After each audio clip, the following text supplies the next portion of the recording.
Hello future doctors. तो स्वागत है आप सबका डॉक्टर काउंसलर नीट पे। तो दोस्तों नीट यूजी 2025 के फॉर्म रिलीज हो चुके हैं। एनटीए ने अपनी ऑफिशियल वेबसाइट पे बता दिया है। आप एनटीए की वेबसाइट पे जाके चेक कर सकते हैं। नीट यूजी के एप्लीकेशन फॉर्म्स की डेट मैं आपको बताने वाला हूँ और क्या क्या चीजें आपको ध्यान में रखनी है। दो चार इंपॉर्टेंट चीजें भी आपको बताने वाला हूँ, तो वो भी आपको ध्यान में रखना है ताकि आपसे कोई मिस्टेक ना हो नीट यूजी के अंदर।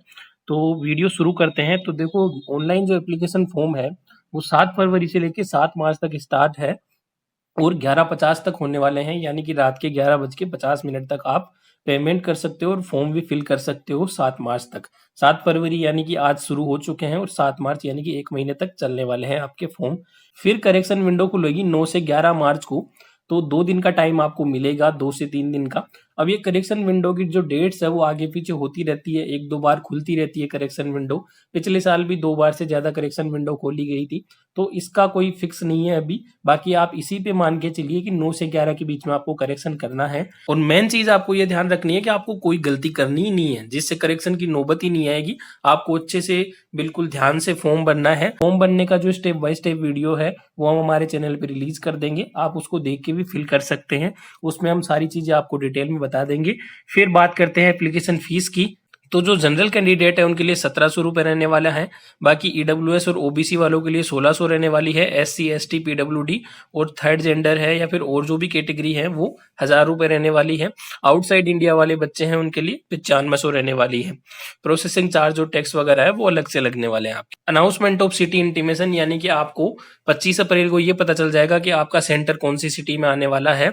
उसके बाद में आपका एडमिट कार्ड 1 मई को रिलीज होने वाला है, आप उसे डाउनलोड कर सकते हैं। और 4 मई को आपकी एग्जाम है।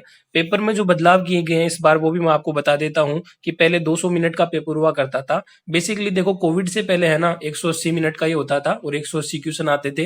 लेकिन कोविड में बच्चों को रिलीफ देने के लिए उसको 200 मिनट का कर दिया गया था और 20 ऑप्शनल क्वेश्चन डाल दिए गए थे। लेकिन वो चीज अब हटा दी गई है और 180 मिनट का 180 क्वेश्चन कर दिया गया है। जो पुराना वाला पैटर्न है आपका वही रहने वाला है। और टाइमिंग एग्जाम की होने वाली है 2 से 5 तक। सेंटर आपका एडमिट कार्ड पे बता दिया जाएगा। वेबसाइट आप एनटीए की आपको पता ही है।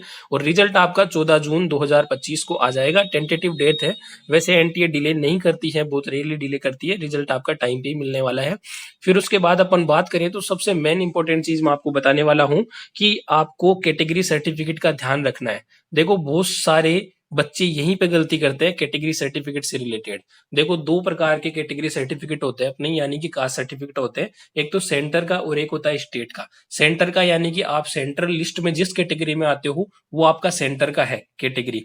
और आप स्टेट में जिस कैटेगरी में आते हो ना वो आपका स्टेट का सर्टिफिकेट अलग से बनता है। एग्जाम्पल के तौर पे समझते हैं, जैसे कि राजस्थान के गुज्जर हैं जो एमबीसी कैटेगरी के अंदर आते हैं। अब एमबीसी कैटेगरी ऑल इंडिया नहीं होती है। अगर वो ऑल इंडिया के थ्रू यानी सेंट्रल लिस्ट में अपना नाम देखेंगे तो वो ओबीसी के अंदर आते हैं। स्टेट में देखेंगे तो वो स्टेट में एमबीसी कैटेगरी के अंदर आते हैं। तो ऐसे बिहार के कुछ बच्चे हैं जो ऑल इंडिया से जनरल कैटेगरी में आते हैं, जबकि स्टेट से एससी कैटेगरी में आते हैं। तो ऐसे बच्चों को ध्यान देना है कि आपको वही कैटेगरी भरनी है जो आपकी सेंटर में है, क्योंकि नीट यूजी के एप्लीकेशन फॉर्म से डायरेक्ट आपका उठाया जाएगा डाटा नीट यूजी की काउंसलिंग के अंदर।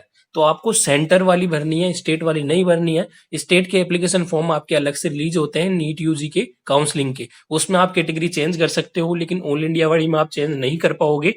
बहुत सारे बच्चे ये गलती करते हैं कि उनका कैटेगरी सर्टिफिकेट बना हुआ नहीं होता ना, तो वो वहां पे जनरल डाल देते हैं गलती से। तो जनरल आपको अभी नहीं डालना है, आपकी जो कैटेगरी हो वही आपको भरनी है। कुछ बच्चे एससी के हैं, वो एससी कैटेगरी उनको भरनी है, चाहे उनके पास एससी सर्टिफिकेट हो या ना हो, बाद में बन जाएगा। नहीं भी बनता है तो आप जनरल में कंसिडर कर लिए जाओगे।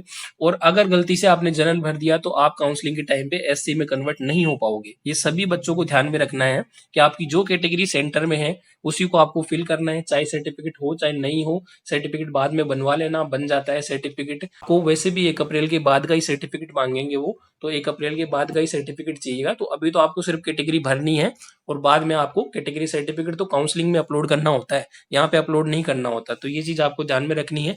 और चीज मैंने आपको बताई दी है सारी, और डिटेल में कैटेगरी सर्टिफिकेट पर मैं एक वीडियो ला दूंगा और एप्लीकेशन फॉर्म की प्रोसेस पे मैं वीडियो डाल दूंगा कि कैसे स्टेप बाय स्टेप आपको अप्लाई करना है।